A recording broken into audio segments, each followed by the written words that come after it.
Hello everybody, I'm Charles Lewis and I'm going to break down the top 15 things you should do if you're buying a home.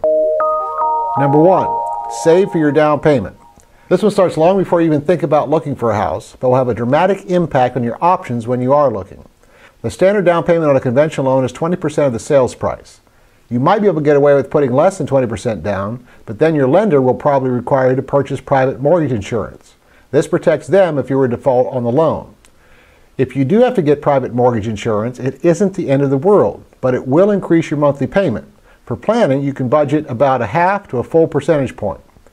The good news is that buying a house is one of the best long-term investments you can make, but the bad news is you're going to need some money up front. So get started saving as soon as possible. Number 2, remember closing costs. Speaking of needing money up front, there are a number of mortgage-related expenses that might not be obvious at first. These are all grouped together and called closing costs. They include things like homeowners insurance, appraisals, and home inspections. You should budget about 2 to 5% of the value of your mortgage for closing costs. So on a $300,000 mortgage, you can plan on closing costs being anywhere between $6,000 and $15,000. Number 3, check your credit.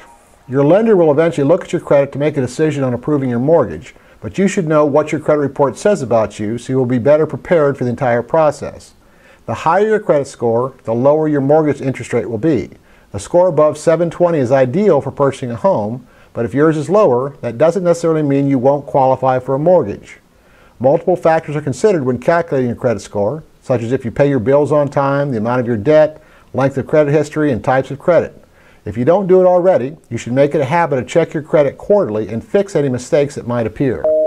Number 4, get your mortgage pre-approval. A mortgage pre-approval tells sellers that you are qualified to get a loan and that you are a serious shopper. During the pre-approval process, the lender evaluates your credit score, payment history, debt, income, and employment history to determine if you qualify for a home loan and at what interest rate. The lender will give you a letter documenting your pre-approval status. This letter should be shown to sellers when you make an offer on a house. Number 5, determine length of mortgage.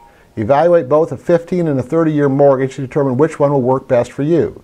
Most home loans are 30-year fixed mortgages, but depending on your circumstances, you might benefit from paying your house off in half that time. Your monthly costs will be higher on a 15-year loan, but the interest rates will probably be lower.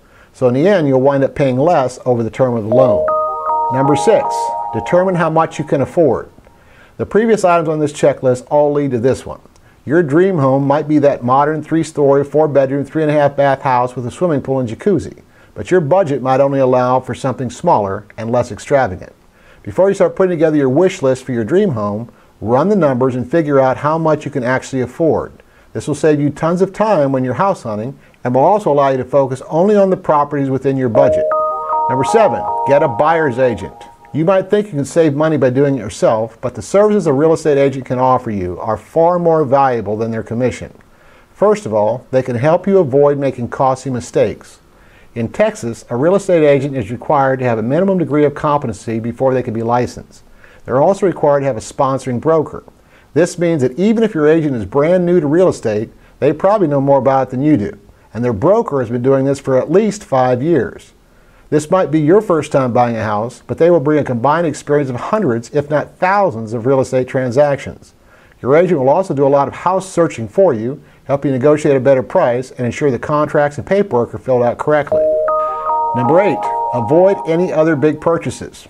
Once you start actively looking for a house, you should put other big purchases on hold until you've bought the house. Every time you apply for a new form of credit, like a credit card, a hard inquiry is run.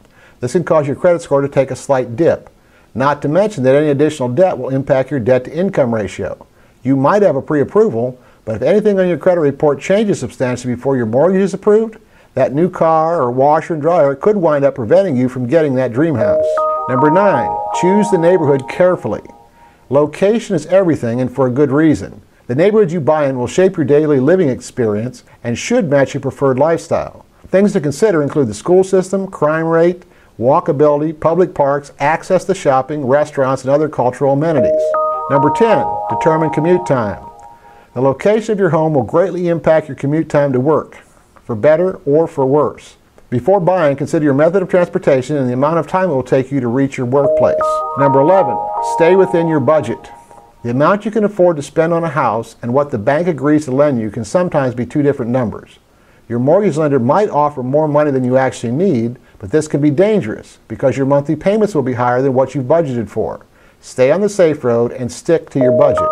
Number 12, include added expenses. You'll likely run into additional expenses once you move into your new house, so prepare for these costs when calculating your budget. For example, decorating might cost more than you planned for.